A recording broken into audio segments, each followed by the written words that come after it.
हैं और हमारा विवाह एक राजा के साथ में हुआ था। हम मेखला और कामरन नहीं पहनेंगे। स्वामी जी ने कहा फिर नहीं, फिर भजन नहीं बनेगा। यह जो एक मन बहुत ठोर कर कहो कहने सच पायो। जब तक कहीं भी आसक्ति फंसी हुई है तब तक भजन नहीं बनेगा ईमानदारी से। अगर आसक्ति कपड़ा में फंसी हुई है कि यही कपड़ा हो, यही होना चाहिए, यही गाड़ी हो, यही वाली, तो यही वाली जो बात है, ऐसी बात है तो भजन नहीं बनेगा। साधुओं की क्या परिभाषा अभी आई ना, जो ही दियो सोई लियो। साधुओं ने जो मिल गया सोई, जो ही दियो सोई लियो, जो ही राम सोई राम।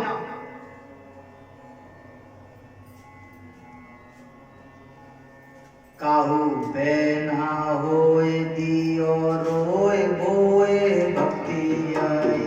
काहू बैना होए दियो रोए बोए भक्ति आई। काहू बैना होए दियो रोए बोए भक्ति आई। काहू बैना होए दियो रोए बोए भक्ति आई। छोटी नाम सीता घर डारी लजावई। छोटी नाम सीता करे डारी नाम लजावई।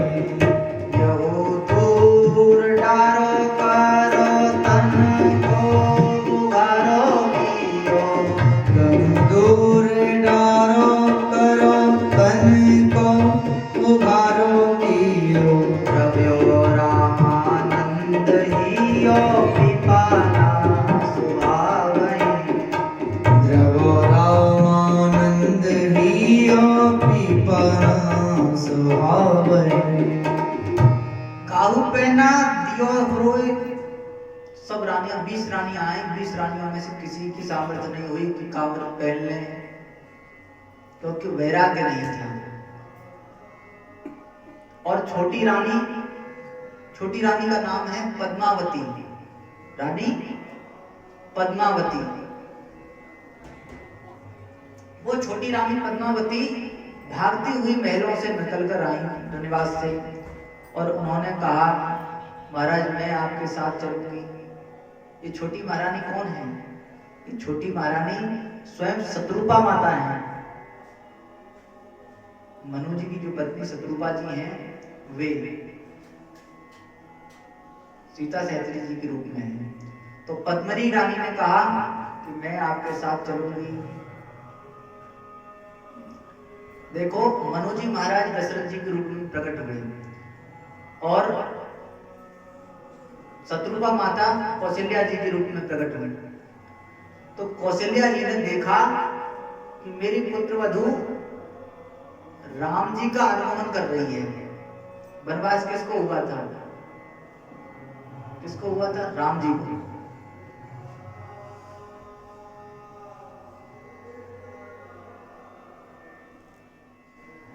तापस देश विशेष उदासी 14 वर्ष राम वनवासी। कैकेयी माता ने वरदान मांगा तो मेखला और ये बलकर वस्त्र पहनने के लिए किसकी भी शर्त थी? केवल तापस भेष विशेष उदासी 14 वर्ष राम वनवासी। केवल राम जी के लिए वनवास मांगा था। किंतु सीता जी कहती हैं मैं भी वन में जाऊंगी। राम जी ने समझाया, राम जी ने खूब समझाया, किंतु जब सीता जी ने ऐसे प्रमाण प्रस्तुत किए तो राम जी को हार माननी पड़ी और सीता जी चलने को लिए उद्यत हुई। तो सीता जैसे ही राम जी को बलकर वस्त्र मिले, क्योंकि तापस वेश लेना है ना, तो जानकी जी ने भी तापस वेश बना लिया। ये है पति का अनुगमन। जो स्त्रियां पति का अनुगमन करती हैं वे पतिव्रता हैं और पतिव्रता स्त्रियों के द्वारा ही इस धरती टिकी हुई है। सप्तभृत धारिते वही।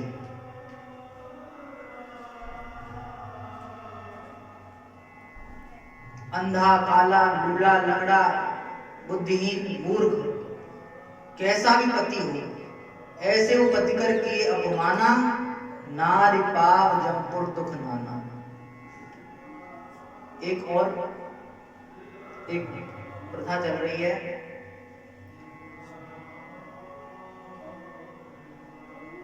स्त्रियों के लिए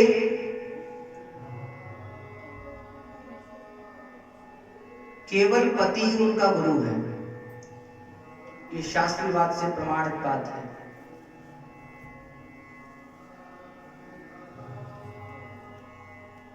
पतिरेव गुरु स्त्रीणाम, शास्त्र का वाक्य है। पतिरेव गुरु स्त्रीणाम, केवल पति ही स्त्रियों का गुरु है। एव, अब कहा जाए कि पति तो खुद ही भजन नहीं कर रहा, खुद ही जय सिया राम, तो उसको गुरु बनाएंगे तो फिर कैसे काम चलेगा?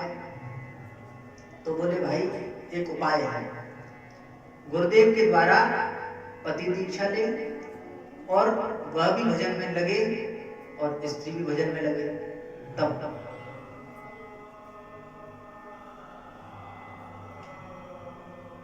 वर्तमान समय में जो जगह जगह जाकर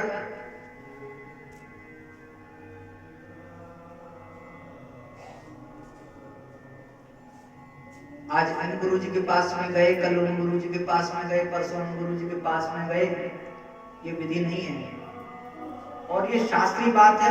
हो सकता है कि किसी को बुरी लग रही हो, लगे। स्त्रियों का केवल पति ही गुरु है। क्यों? उसकी एक कारण है। उसका कारण ये है कि दीक्षा जब दी जाती है तो दीक्षा में संस्कार है ना, दीक्षा संस्कार में शरीर के अंगों का स्पर्श किया जाता है। गुरु शिष्य के हृदय का स्पर्श करता है, तब स्पर्श करके कहते हैं कि इसके अंदर भगवान का वास हो, इसके अंदर ये बीज जो मंत्र है वह स्थापित हो।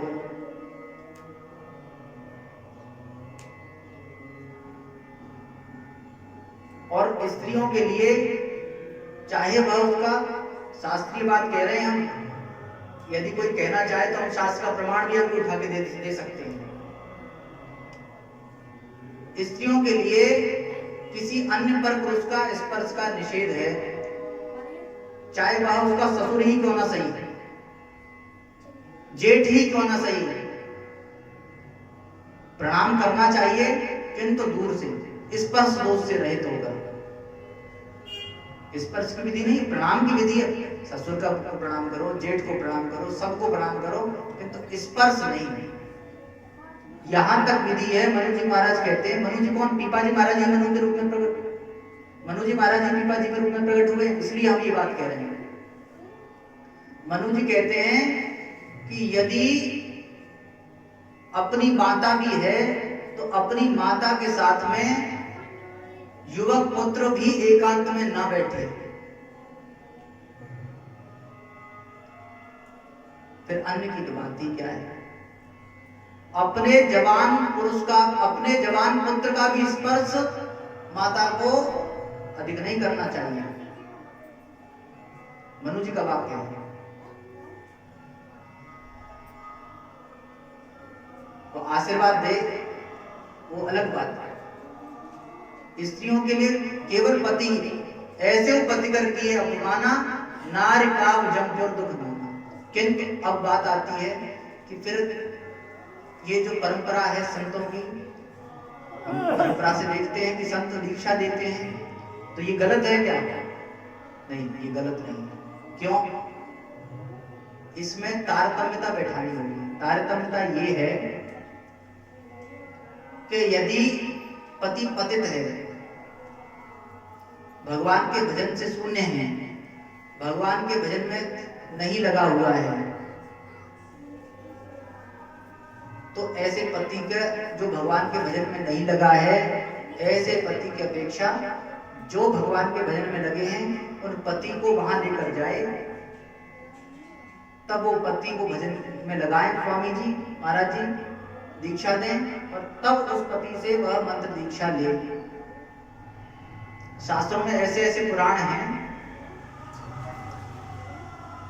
उदाहरण है, एक पतिव्रता स्त्री है, वो पतिव्रता स्त्री अपने पति की खूब तत्परता पूर्वक सेवा करती है। पति कोढ़ी हो गया है, गलित कोढ़ हो गया है पति को, और वो पतिव्रता स्त्री अपनी पीठ पर पति को लादकर यत्र तत्र इधर उधर लेकर जाती है जहां पति की इच्छा होती है। एक बार वो पति को लेकर कहीं जा रही थी, मार्ग में उसने एक वेश्या देखी, पति ने, वो उस वेश्या के ऊपर आसक्त हो गया। ऐसा गलित कुष्ठ रोगी और एक वेश्या के ऊपर, सुंदरी वेश्या के ऊपर आसक्त हो गया। पति दिन प्रतिदिन सूखने लगा चिंता से, कैसे करूं, क्या कहूं। उस पति परायणा स्त्री ने पूछा कि स्वामी, आपको ऐसा कौन सा रोग है जिस रोग के कारण आप सूखते जा रहे हैं, आप अपनी चिंता मुझे बताइए। पति ने कहा, उस वेश्या में मेरा मन आसक्त हो गया है।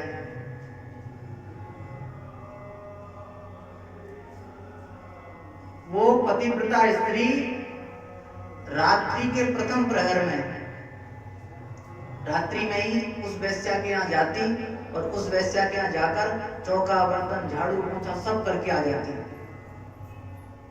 और सवेरे जब वो वेश्या जगती तब उसको सब साफ सफाई सब चारों तरफ लगता।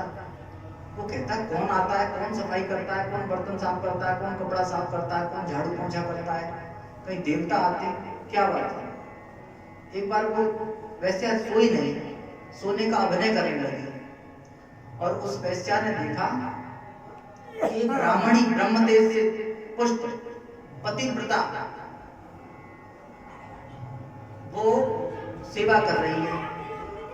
उसने आके, वेश्या ने आके उस पतिव्रता स्त्री को प्रणाम किया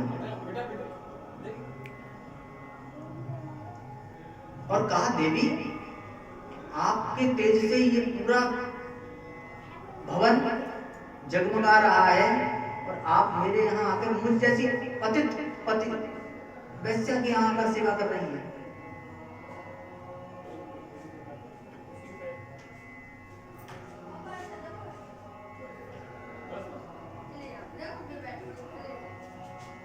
बोले हाँ देवी, आप कारण बताइए।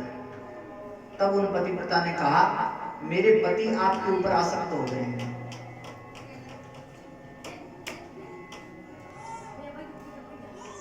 तब उसने कहा, ठीक है, आप उसको लेकर आइए।